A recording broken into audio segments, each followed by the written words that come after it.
On the cusp of the new millennium, an eerie anxiety permeates our culture regarding the possibility of extraterrestrial life. Surveys show that 1/3 of all Americans believe in UFOs. Nearly 5 million claim they have encountered alien beings. Scientists remind us that these fantastic sightings are unconfirmed and unconfirmable. Skeptics insist that the people who make these claims are either deluded or they're exploiting the controversy for personal gain. And yet, the people who say they've had these experiences remain loyal to their stories. Stories which capture our attention and reflect a deep hunger to believe that we are not alone. In rural Kentucky, a man recalls his family's supposed shotgun battle with aliens in 1955. A UFO investigator describes what she believes to be a face-to-face encounter with an alien.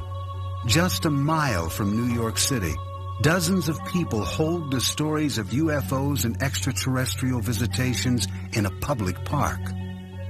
And finally, a biblical scholar explains his belief that 6,000 years ago, all of human civilization was influenced by visitors from outer space.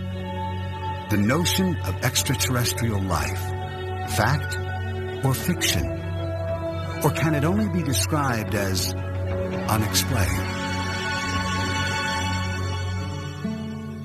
In 1955, Kelly, Kentucky, 70 miles north of Nashville, Tennessee, was a peaceful farming community.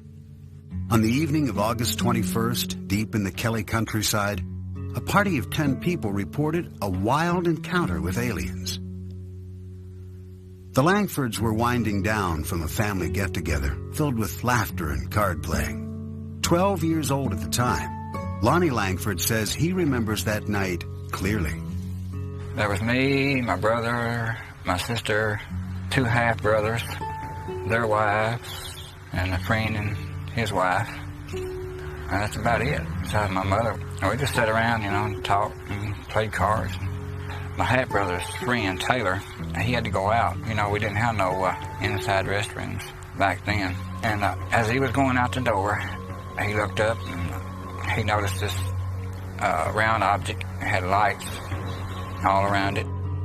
The Langfords' guest raced inside to tell the others what he had seen. They all thought he was joking. The card playing went on, uninterrupted. Finally, everyone turned in for the night. Everyone except Lonnie's mother. She was just laying there awake with her eyes open and looking out the living room window, and I saw this this object standing there. She screamed, Everyone jumped out of bed, and Lonnie's brothers grabbed their shotguns. He saw little creatures, 3 foot tall, webbed feet, webbed ears, big eyes, hands that were webbed, shaped like. They were silver, had silver uniforms, no noise, no sound, no talking. They was just there.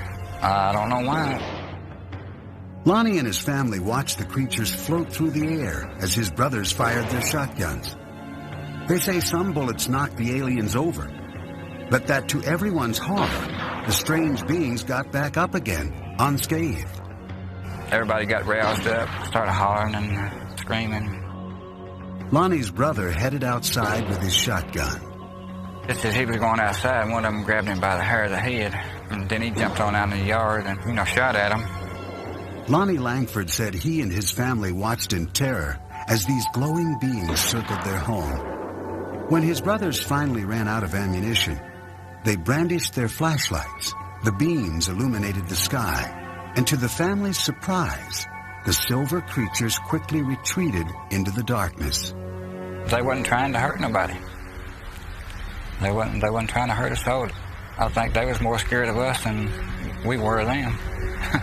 But I was really scared. I'm just telling you the truth. Is Lonnie Langford telling the truth? Or is his story nothing more than a twisted memory from a family gathering gone awry? What we do know is that on the same evening, other residents in the area had reported what they believed to be meteor sightings. accompanied by a strange, machine-like hum. When the Langfords reported their sighting, police officers, state troopers, and even soldiers from the nearby Fort Campbell Army Base arrived to check it out. Kentucky State Trooper Russell Ferguson investigated the incident. He found no physical evidence to substantiate the Langford story. The only thing that we did find was the family there, rather disturbed, very emotional, and swearing that something had occurred in the way of small, silver-looking people with big eyes and big heads trying to get into their house. UFO investigator Philip Imbrogno finds the Langford family's story compelling. He thinks they may indeed have encountered extraterrestrials. It is one of the cases that is actually very convincing, because here you have a family that really didn't care anything about UFOs, and all of a sudden they report that they had these little beings coming on their property and they fired on them and so on. And to this day, that is one of the cases that convinced me that perhaps we should consider that there are extraterrestrials here from time to time that have landed on our planet and interacted with our society. During the time of the Langford sighting in the mid-50s, Americans of all walks of life were enthralled with space-age images. And a new wave of science fiction movies was coming out of Hollywood, many of which were based on the growing anxieties surrounding the Cold War. The local people were influenced by movies and books and magazine articles popular in that particular time, but keep in mind that the people of this area were fundamentally agricultural in background and Protestant in their faith, with some commitment to the fundamental side of faith. Since the Langfords claimed to be devout Christians, is it possible that they had become overzealous from a religious revival meeting that Sunday afternoon? State Trooper Russell Ferguson doesn't think so. He believes they were drunk. I didn't find anything up there except just a bunch of people running amok. They had one specific emotion, and that's from, I think, a pretty wild day. Oh, there was no alcohol there. No alcohol at all, because my mom, she was real Christian and she wouldn't allow it in the house. My brothers did drink, you know, but they didn't have anything around the house. There wasn't no alcohol around the house that night. Another explanation for what took place that night involves a traveling circus which happened to be passing through town. I went to our newspaper files and found the showing of the Shrine Circus here at our fairgrounds for 3 nights, Thursday, Friday, and Saturday, prior to this activity at Kelly.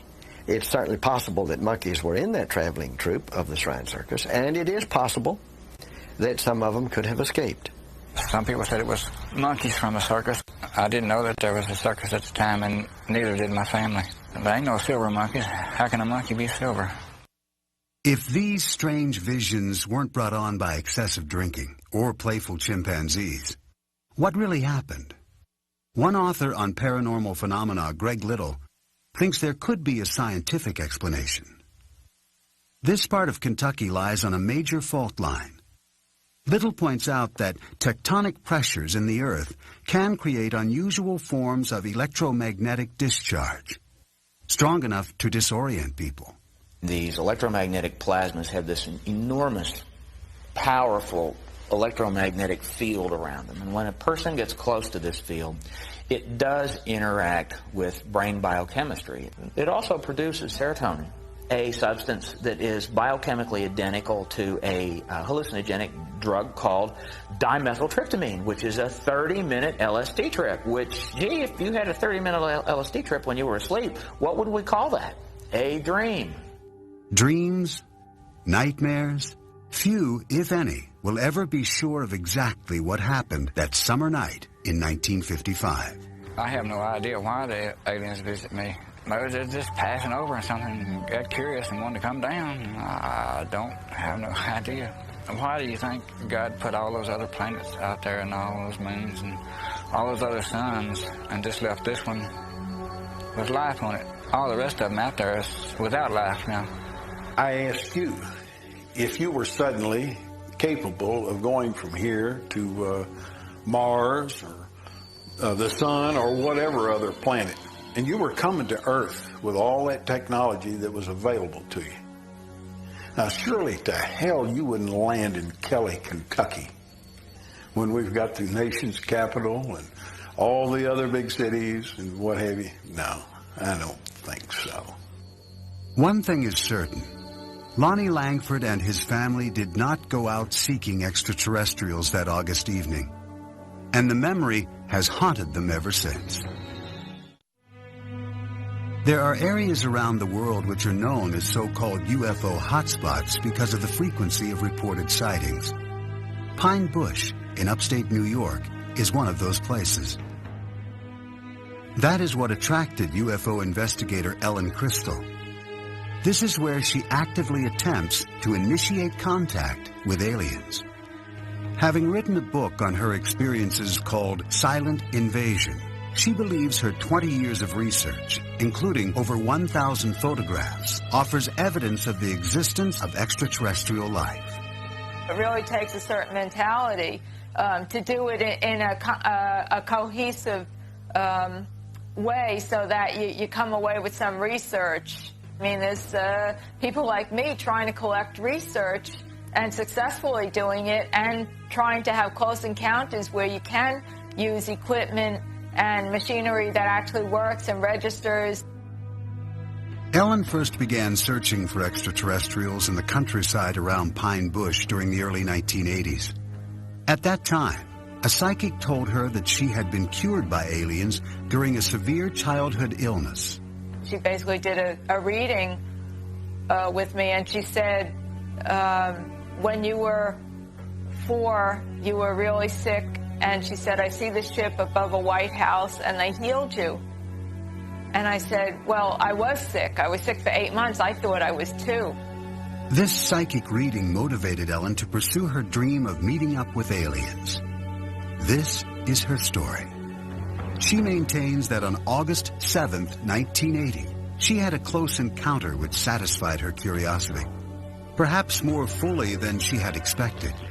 My own stipulation was that I would not walk in a new field that I hadn't walked in already. So I had gone up to actually the first site, which is right up here, about half a mile, and I was standing in the field, and I was turning around, just watching some nebulous lights.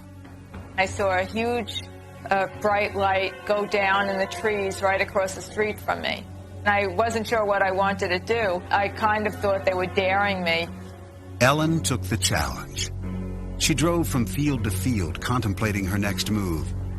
Gathering up her courage, she went back to the spot where she had first seen the mysterious lights. She says that as she aimed her flashlight up into the trees, she saw something that looked like a moth. But when she moved the light down, she saw legs. Legs that appeared to run in place. But the thing ran across the clearing when it could have ducked into any bush. This was the other thing that puzzled me. It ran across the clearing, came to the edge of the clearing, stopped and stared at me. The alien in Pine Bush was about 3.5 feet tall. No discernible clothing, beige, very pale beige looking, very thin, large head, no hair, very big yellow eyes that wrapped around to the side, and the eyes were what caught in my flashlight. Ellen was bewildered by an overwhelming power, which she sensed radiating from the creature. I mean, they look, if you just look at somebody that size, you think nothing, like a child. But then you get this awesome feeling of power. And at that point, I probably decided to take off. That was probably one of the deciding factors. Frightened and exhausted, she drove to a deserted parking lot to rest and collect her thoughts.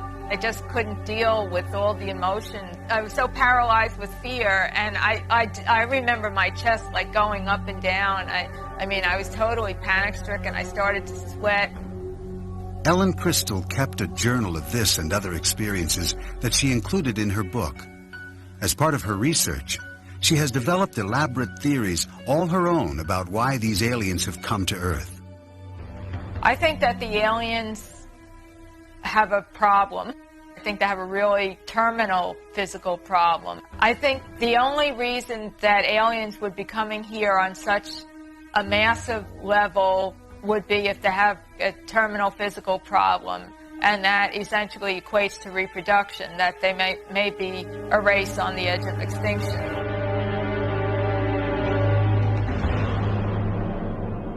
Are Ellen Crystal's claims of extraterrestrial incursions into upstate New York to be believed? Or is she subscribing to a type of modern-day mythology? Professor of Sociology at Northwestern University, Bernard Beck, thinks this is the case. There are some people who are saying, when the extraterrestrials come, they are so smart and so accomplished, just by virtue of the fact that they got here, that they'll bring with them all sorts of things to make our lives better. They'll take care of us. And like anything that is created by ordinary people in their masses, through culture, through talking over back fences and talking over lunch and talking over a beer at a bar, it creates a culture, expectations, and a sense of the way these things are supposed to go. According to fellow UFO investigator Philip Imbrogno, Ellen's expectations are so intense that, combined with her apparent fascination with science fiction, her objectivity is severely compromised. I believe that Ellen Crystal is very sincere about what she's doing. I question some of her methods of investigation and some of her conclusions as to what she is collecting. When she looks at her evidence, she says this can be nothing else but ETs. Okay? When I look at her evidence, I say, well, you've got something here. There are a lot of unexplainable sightings, but I don't think she has enough evidence to actually put a label on it to say this is an extraterrestrial spaceship. Many of the UFO sightings in Hudson Valley occur around the Stewart International Airport near Pine Bush. Airport manager and retired air traffic controller Ken No is familiar with these claims. People can see meteors, which are pretty spectacular sights sometimes.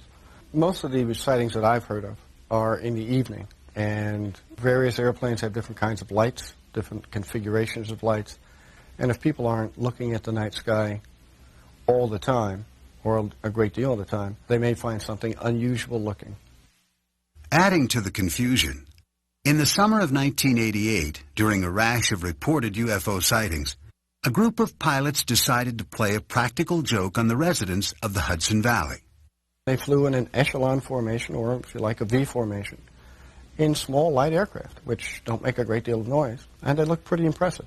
And so it was quite an impressive sight. And a number of people reported that as a UFO, which probably was the pilot's intention in the first place, to have some fun with folks. It caused quite a stir for a number of years.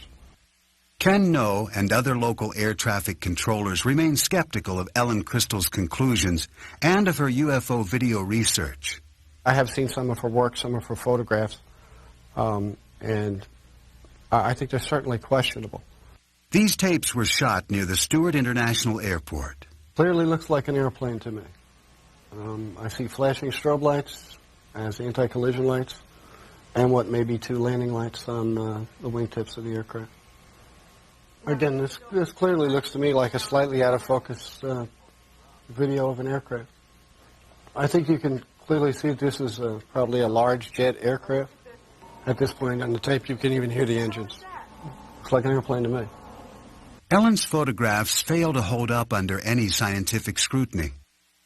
Another problem is that her reported sightings tend to take place when she is alone. Psychology professor Hubert Dolezal says that when Ellen's psychic told her that aliens had cured her during a childhood illness, it may have caused these delusional sightings. I'm sure people talked. The family probably mourned, cried. She was probably told she might die, or chances are she perceived that and picked up on it. And then she's told that someone out of the ordinary, someone out of the medical community is responsible for her healing. Perhaps the most important event in her life. She has life. Psychologically, I liken this with someone who finds out somewhat late in life that he or she was adopted. and the terrific human need to make contact. Many UFO sightings are easily explained. Yet when more than one person claims to see the same object at the same time from different vantage points, the reports become harder to dismiss. Hudson County, New Jersey, the town of North Bergen, a middle-class suburb across the river from New York City. Its residents are hard-working, educated professionals who tend to be realists. This is also a place where there have been persistent claims of alien and UFO sightings. George Obarski owned a Manhattan liquor store and drove the same route back to his home in North Bergen, New Jersey, every night for decades. At 3 a.m. on the morning of January 12, 1975, as he was driving through the local park, his radio reception suddenly became distorted. He related the subsequent events to UFO investigator Bud Hopkins, who recorded his story with a portable tape recorder. Well, I would say that thing was 30 feet across. Mm-hmm. It was a big thing. Yeah. And it seemed to be, I would say, maybe 6 feet high. Mm-hmm. You know, like a pancake. Yeah. It was blown up and like a pancake. Right. And the thing landed right ahead of me. He described small figures who got out. He said they looked like kids in snowsuits, and they were each one carrying a kind of a squarish receptacle and a long spoon-like shovel. They dug soil samples extremely quickly, spooning up the dirt, put it in the little satchels, and got back in the craft.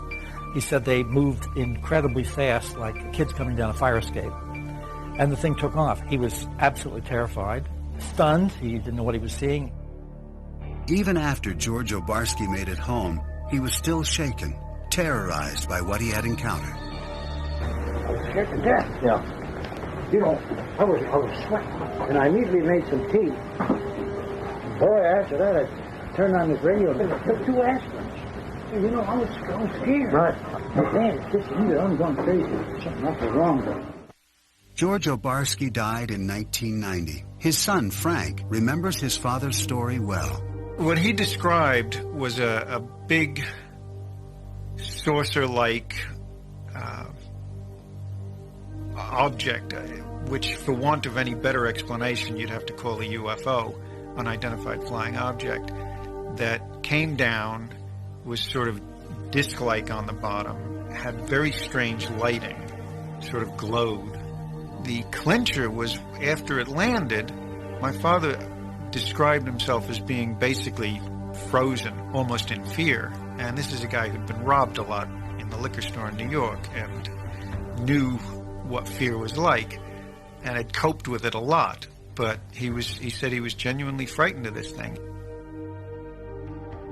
Bud Hopkins tried to corroborate George Obarski's story with other witnesses, including a doorman who worked at the Stonehenge apartment building across the street from the park. I realized it was a big apartment building there, so I spent weeks trying to locate the doorman. I called him, and I remember my adrenaline rushing when this man said, "I will never forget it. This flying saucer came down and landed in the park," and I watched the thing come down. Then he started describing what it looked like, and it was an identical description to George.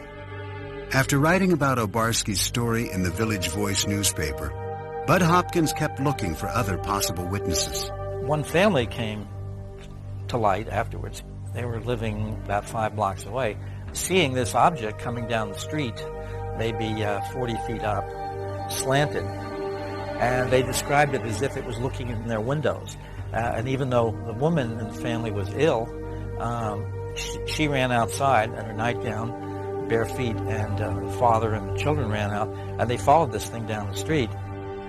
A North Bergen schoolteacher, Ann Karlovich, says she listened skeptically as her daughters described the telltale evidence in the park on the day after the alleged incident.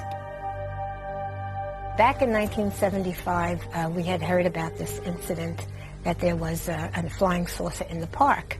So my daughter and her friends went down to the park to see what was going on, and they all kept running back saying they saw rings and burn marks in the grass in the field down near the softball field.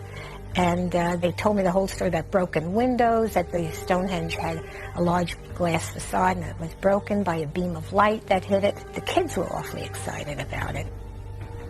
Frank Obarski also went to the site with his father. He knew him as a practical man, so it was difficult for him to understand why his dad held to such a seemingly irrational story. He didn't show much interest in things that couldn't be proved or disproved or that didn't apply to everyday life. And this was one of those categories that he felt didn't apply to everyday life. So I had a lot of trouble reconciling my knowledge of my father with this story he was telling me. He said, you know, I've lived a long life as honorably and truthfully as I was able to. He said, a man doesn't do that for over 70 years and then throw it all away by making up some foolishness. Since the alleged sighting made famous by George Obarski in 1975, residents of North Bergen, New Jersey have reported seeing dozens of UFOs on a number of different occasions. In the early evening of July 6, 1986, Wall Street investor Ron Lee and artist Nanetta Nappi were enjoying the sunset on Hurd Terrace in the Stonehenge apartment complex. I just said, what the heck is that? Out in the sky, I was just staring out, and I saw something that was unidentifiable to me. And Nanetta and I looked at it, and it wasn't moving. It didn't have any sound. And we just followed it with our eyes and tried to guess what that could be. Had it had a motor sound to it, I would not have been suspicious, but the fact that it was so silent and large, it was a large-shaped object, it drew my attention even further. I might have just ignored it.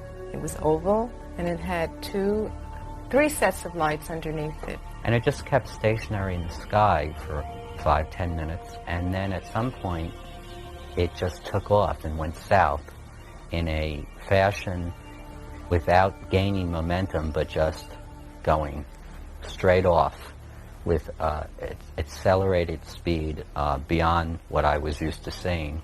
And shortly after that, very shortly, we heard noise and then saw military aircraft following it.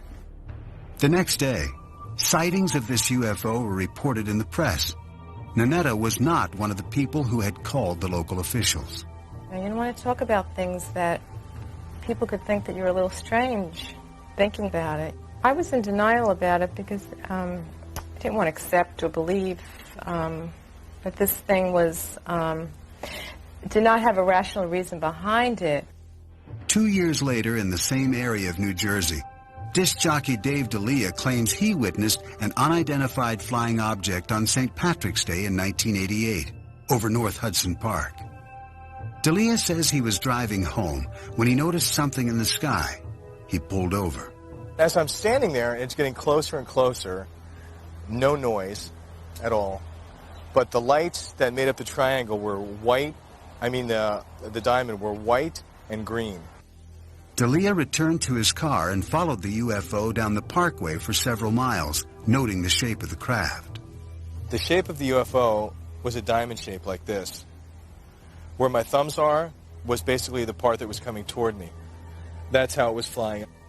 In 1993, 5 years after D'Elia's reported 1988 sighting, another North Bergen resident, Ann Karlovich, who had been skeptical of the earlier Obarski sighting, claimed she too was an eyewitness to an unidentified flying object. I saw this very kind of a elliptical shaped large light shining, and I looked at it and I said, gee, wow, what is that? And it seemed to be moving very slowly, but I wasn't sure. And then as I turned my car around, it was gone. So I came into the house, and my son-in-law and daughter were here. And I said to Joe, my son-in-law, I said, wow, did I see something strange on Boulevard East? And he said, I saw it too. It had a sort of eerie glow. It looked metallic and was very well lit, like with a fluorescent, bright flood kind of light. As I recall it to be a blimp-like object, like an elongated, like an ellipse, elliptical sphere, if you will. Joe Bass remembers reading the next day in the local newspaper that all the blimps in the area had been grounded due to foggy weather. I know what it wasn't. I know that it wasn't some sort of lights on the clouds or a meteor or anything like that. I suspect it was either some kind of government aircraft, some Air Force kind of aircraft that they don't let on that they have an aircraft of this type. It wasn't a plane, it wasn't a helicopter, it was like a blimp type object. It is quite clear that people in this area believe they are seeing UFOs. But are they alien spacecraft? Since World War II, reports of UFO sightings have grown to merit a system of classification, a way to categorize people's claims. This method was developed by an astronomy professor at Northwestern University, J. Allen Hynek. It was he who coined the phrase close encounter of the third kind to describe human contact with an alien. Philip Imbrogno collaborated with Hynek on his final book in 1987. They collected accounts of East Coast sightings, which Imbrogno says number into the thousands. As I began to investigate more cases, I began to realize that I was just touching the tip of the iceberg. Actually, in a period of 5 years, there were 7,000 sightings. Now, they were made by people who are pillars in the community. Police officers, pilots, lawyers, educators, scientists, executives for major corporations, all saw an object that they considered to be larger than a football field flying overhead. Psychologist Hubert Dolezal maintains that UFO believers are mistaken in what they think they are seeing.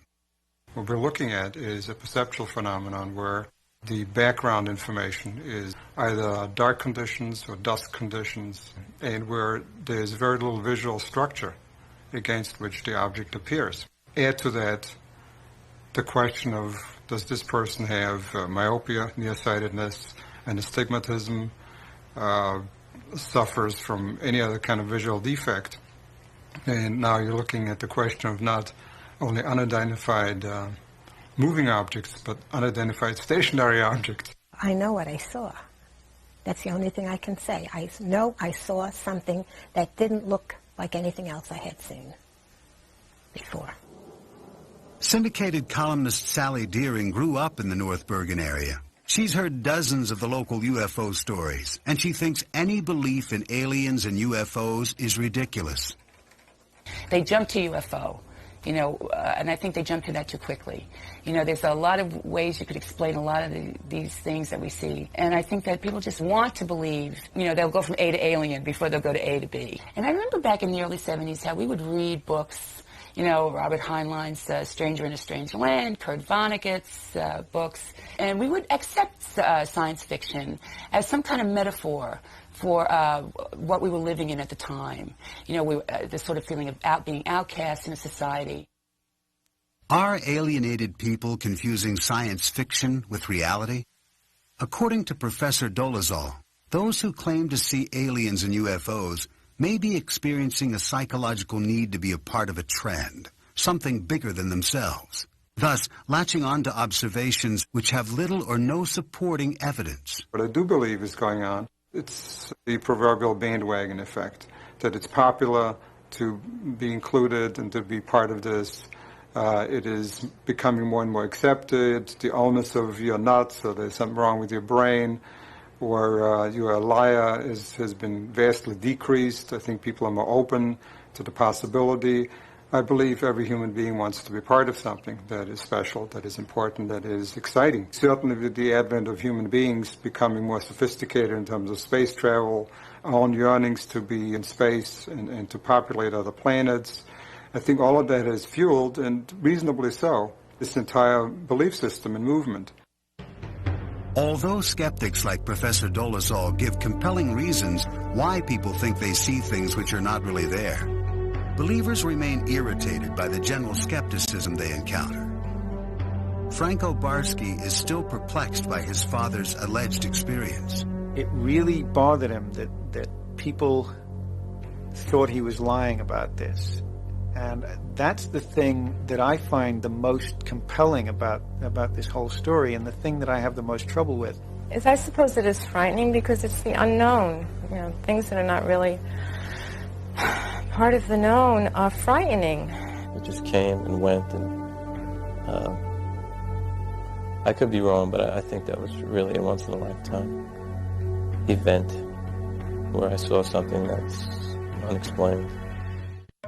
Approximately 6,000 years ago, in southern Mesopotamia, a people known as the Sumerians developed an advanced society. As with the ancient Egyptians, many aspects of Sumerian culture remain cloaked in mystery. Zecharia Sitchin is a biblical scholar and expert on ancient civilizations. He believes that extraterrestrials called the Anunnaki visited this planet and influenced the Sumerian culture, a culture which attained heights that have not been matched until modern times. They had incredible knowledge of the heavens, of astronomy, of mathematics. They had high-rise buildings. They were the first to introduce the wheel. They had art, they had music, they had dance, they had laws, they had courts, they had judges, they had kings. Everything that we consider essential to a high civilization appeared there almost overnight 6,000 years ago. Sitchin bases his beliefs about the extraterrestrial influence on the Sumerian myths, which were written on ancient tablets. He contends that these myths describe actual experiences with the extraterrestrials known as the Anunnaki. The following text describes an assignment given to the ancient astronauts. Some were told to orbit and guard the Earth, while others were sent down to settle. Assigned to Anu, to heed his instructions. 300 in the heavens he stationed as a guard, the ways of earth to define from the heaven and on earth. 600 he made reside. After he all their instructions had ordered to the Anunnaki of heaven and of earth, he allotted their assignments. I surmise from those various texts, they were losing their atmosphere on their planet, whether because of natural causes or ecological developments. According to Sitchin, these texts describe the Anunnaki coming to Earth to acquire gold particles, which they would use to shield their atmosphere. The myths also offer information about law, astronomy, and the cosmos. In these texts, our solar system consists of not 9 planets as we know it, but of 12, with the Anunnaki coming from the 12th planet called Nibiru. This mysterious planet comes close to the Earth's orbit every 3,600 years. The evidence from those ancient texts, from those ancient depictions, leaves no doubt in my mind that others from another planet were involved not only in our creation by jumping the gun on evolution, the way the Bible states it, but they were involved in giving us civilization for many millennia thereafter. Did the Sumerians evolve differently from the rest of humanity? Nearly all scholars on Sumerian culture dismiss Sitchin's hypothesis, including Professor Miguel Seville of the University of Chicago. In my experience, there is nothing in the evolution of the culture in southern Mesopotamia that cannot be explained by the normal evolution of culture in general. Professor Seville maintains that the Sumerian mythological texts are nothing more or less than what they appear to be, myths. He doubts Sitchin's ability to accurately translate these texts. The author mixes languages and explains one form of a language by another, and sometimes he seems almost incapable of recognizing whether a word is Sumerian, Akkadian, or Hebrew. Not only do scholars of cultural anthropology like Professor Seville differ with Sitchin's 12th planet theory, there are astronomers who argue against its very premise. I don't think that such a planet would be able to elude our detection for any real length of time, given what we are able to do now, as far as telescopic observations and gravitational studies and so forth. As far as traveling here, I personally don't see any reason why our particular star system would be any more interesting than any other. Of course, new planets are still being discovered, and NASA experts have recently made claims of microfossils on Mars. These findings have led most natural scientists to concede that there is a distinct possibility of life evolving elsewhere in the cosmos. My guess is that if life forms, it forms on the surface of the planet. You have to have a certain temperate climate. You have to have water on the surface or water just below the surface. It's possible that some of these precursors for life, the organic molecules, get seeded onto primitive Earth, say through comets. We know that comets have a lot of organic chemistry going on them. Many astronomers and astrophysicists agree with Professor Novick. And yet if there is advanced life elsewhere in the heavens, even in possession of sophisticated technology, the distances involved in navigating the stars are simply too vast. Maybe there are 10 advanced civilizations in our galaxy, maybe. But if there are, and this is really far-fetched, if there are, they are so far away from us that there is no chance. They are hundreds of thousands of light years away. There is no chance, zero, that we will ever be visited. The best way to describe the distance to the stars, the distances are actually quite vast. The distance from here to the galactic center, we're just talking roughly 30,000 or so light years, I believe. There are those that maintain that the current surge in extraterrestrial sightings is best explained as a substitute for traditional religion. If you take an adherence to a divine being, a god, what a religious belief one may want to adhere to, in the absence of such a religious belief, I think there, or as a supplement perhaps, there may be a need to say there is something more sophisticated, wiser, more technologically advanced.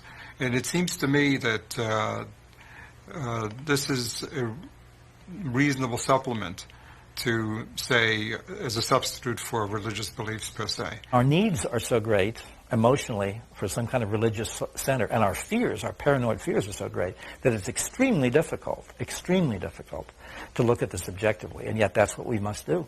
Every era has had its extraterrestrials, except we now have a language that allows them to be extraterrestrial beings, instead of previous eras when they were just strange beings. If all the skeptical scientists in the world would put their heads together just for 1 year and do an in-depth study of this phenomena to find out whether or not UFOs are extraterrestrial in nature, maybe we could come up with some answers instead of being criticized all the time as to whether or not this is a true science.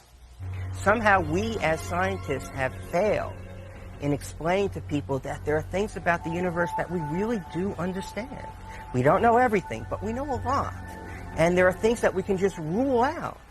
And people just don't buy this. And I find that very sad, that the culture of modern science has not really sunk in the culture of our nation. Bud Hopkins believes that if modern science would not completely rule out UFO claims, if they would just investigate a fraction of these sightings, they would indeed reach a larger audience. What I like to say is that an extraordinary phenomenon, which this undeniably is, no matter what your point of view is about it, an extraordinary phenomenon demands an extraordinary investigation. The way science works is that if there were something out there that was credible, if there was real good evidence and things could be followed up and said, yes, in fact, I see what you're talking about, people would love that. If there was anything to it, it would be embraced by the scientific community. Though skeptics will insist that all the thousands of claims of alien sightings do not add up to a single scientific confirmation, people will go on reporting them, asserting with equal fervor that what they saw was real. But without physical evidence, we are left only with assumptions. Some choose to believe in the existence of extraterrestrial life, rather than tolerate the uncertainty of the unexplained.